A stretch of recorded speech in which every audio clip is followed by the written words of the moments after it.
शरद पवारांनी बटेंगे तो कटेंगे या वक्तव्यावर आज उत्तर दिलं।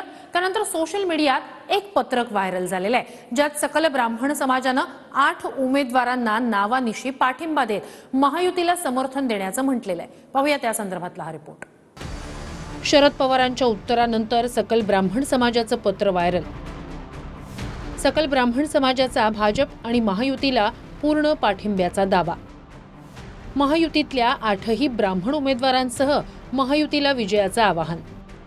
बटेंगे तो कटेंगे। भाजपच्या कटेंगे तो बटेंगे या नाऱ्यावरून महाराष्ट्रात वाद प्रतिवाद सुरू आहेत। हिंदुत्व एकजूट ठेवण्यासाठी ही घोषणा असल्याचा दावा देवेंद्र फडणवीस यांनी केलाय। त्यावर विचारधारेनुसार पुण्यातल्या काही भागात विशिष्ट समूह कायम भाजपलाच मतदान करत आलाय, त्यालाही वोट जिहाद म्हणायचं का, असा प्रश्न शरद पवार यांनी विचारल्यानंतर सकल ब्राह्मण समाजाच्या नावानं जारी झालेलं एक पत्रकच व्हायरल झालंय। पत्रात लिहिलंय की महायुतीनं ब्राह्मण समाजातील उमेदवारांना पाठिंबा दिल्यामुळे आम्ही हा पाठिंबा जाहीर करत आहोत।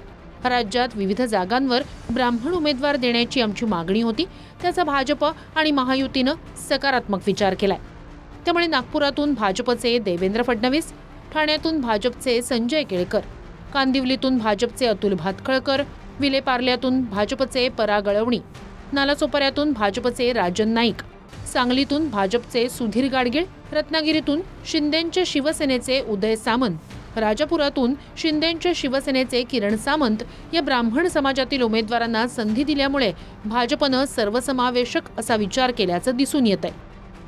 महामंत्रीपदी राजेश पांडे व मेधाताई कुलकर्णी यांची खासदारपदी बिनविरोध निवड केल्यामुळेच भाजपनं दाखवलेल्या सकारात्मक भावनेची आम्ही आनंदानं दखल घेत आहोत। भाजपनं यंदा हिंदुत्वाचा मुद्दा केंद्रस्थानी ठेवलाय। हीच ब्राह्मण समाजाची देखील भूमिका असल्यामुळे आम्ही महायुतीला पाठिंबा देत आहोत। आम्ही सारे ब्राह्मण, परशुराम सेवा संघ, ब्राह्मण जागृती सेवा संघ, चित्पावन अस्तित्व संस्था अशा जवळपास 10हून अधिक संस्थांनी या निवेदनाला पाठिंबा दिलाय। मुख्य समन्वयक भालचंद्र कुलकर्णी यांनी या पत्राला दुजोरा देत महायुतीला पाठिंबा जाहीर केलाय। Bureau report TV9 Marathi.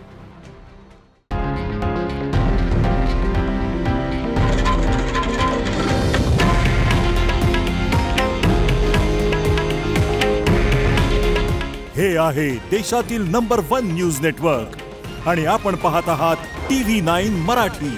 काळजी तुमची, हित महाराष्ट्राचं।